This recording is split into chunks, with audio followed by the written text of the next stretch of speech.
একজন আসামির ফাঁসির রায় হওয়ার পরও সেটা কার্যকর করতে কতদিন সময় লাগে বা প্রসিডিওর গুলা কি কি, এই ভিডিওটা দেখবেন সম্পূর্ণ, তাহলে আপনারা জানতে পারবেন, বুঝতে পারবেন। সবাইকে এটা দেখার অনুরোধ রইল ভিডিওটা। বিচারিক আদালত কোনো ব্যক্তিকে সর্বোচ্চ শাস্তি মৃত্যুদণ্ড দিলেই তা কার্যকর করা যায় না। যে কোনো ফাঁসির দণ্ডাদেশপ্রাপ্ত আসামির রায় কার্যকরের ক্ষেত্রে কতগুলো নিয়ম নীতি অনুসরণ করতে হয়।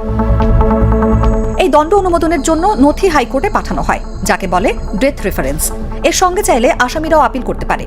সিআরপিসির ৩৭১ ও ৩৭৪ ধারার বিধান মতে মৃত্যুদণ্ড হলে আসামি পক্ষকে ৭ দিনের মধ্যে হাইকোর্টে আপিল করতে হয়। মৃত্যুদণ্ড প্রদানকারী আদালত বা ট্রাইব্যুনাল রায় ঘোষণার ৩ কর্মদিবসের মধ্যে সব কাগজপত্র হাইকোর্টে পাঠানোর বিধান আছে। আসামি আপিল না করলেও হাইকোর্ট স্বয়ং সবকিছু বিচার বিবেচনা ও নিম্ন আদালতের রায় পর্যালোচনা করে রায় দেন। হাইকোর্টেও মৃত্যুদণ্ড বহাল রাখলে আপিল বিভাগে আপিল করা যায়। আগে স্বয়ংক্রিয়ভাবে আপিল বিভাগে যাওয়ার সুযোগ ছিল না, অবশ্য তারপর সংবিধান সংশোধন করে বিধান করা হয়েছে। সংবিধানের ১০৩ অনুচ্ছেদ মতে আপিল বিভাগের অনুমোদন ছাড়া কোনো মৃত্যুদণ্ড কার্যকর হবে না। এখানে আসামির মৃত্যুদণ্ড বহাল থাকলে আসামি কারা কর্তৃপক্ষের মাধ্যমে জেল আপিল করে আপিল বিভাগে। একই সঙ্গে নিজস্ব আইনজীবীর মাধ্যমে চাইলে করতে পারে নিয়মিত আপিলও। এই দুই আপিলের মধ্যে আইনজীবী উপস্থিত না থাকলেও জেল আপিলের শুনানি নিয়ে তা নিষ্পত্তি বা খারিজ করেন সর্বোচ্চ আদালত। আইনজীবীরা শুনানি করেন মূলত নিয়মিত আপিলের। সাধারণত এই দুই আপিল একসঙ্গে শুনানি হয়, না হলেও তাতে আইনের ব্যত্যয় হয় না। আপিল খারিজ হলে আসামি চাইলে রিভিউ আবেদন করতে পারে।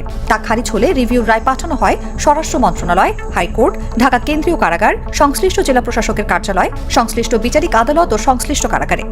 আসামি সর্বশেষ পদক্ষেপ হিসেবে সংবিধানের ৪৯ অনুচ্ছেদ ও জেল কোডের ৯৯১ বিধি মতে মহামান্য রাষ্ট্রপতির কাছে ক্ষমা ভিক্ষা করার সুযোগ পাবে। এক্ষেত্রে মহামান্য রাষ্ট্রপতি যদি তা না মঞ্জুর করেন, তাহলে আইনের বিধান হল সেই আদেশ প্রাপ্তির ২১ দিন থেকে ২৮ দিনের মধ্যে সর্বোচ্চ শাস্তি মৃত্যুদণ্ড কার্যকর করা হয়। অন্যদিকে রাষ্ট্রপতির ওই আদেশ পাঠানো হয় সংশ্লিষ্ট বিচারিক আদালতে, যেখানে ফাঁসির পরোয়ানা জারি করার পর তা পাঠানো হয় স্বরাষ্ট্র মন্ত্রণালয় এবং সংশ্লিষ্ট কারাগারে। স্বরাষ্ট্র মন্ত্রণালয়ের অনুমোদন নিয়ে কারা কর্তৃপক্ষ জেল কোডের ৯৯৯ বিধি অনুযায়ী মৃত্যুদণ্ড কার্যকরের দিনক্ষণ ঠিক করার পর আত্মীয় স্বজনকে শেষ দেখা করার জন্য খবর দেওয়া হয়।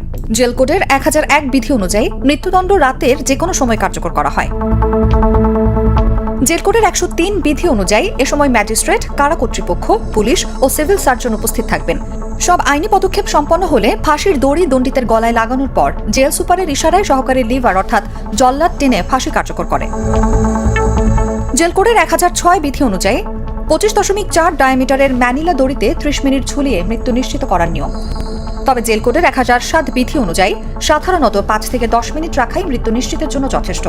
তারপর পোস্টমর্টেম করে লাশ নিহত ব্যক্তির আত্মীয় স্বজনের কাছে বুঝিয়ে দেয় কারা কর্তৃপক্ষ।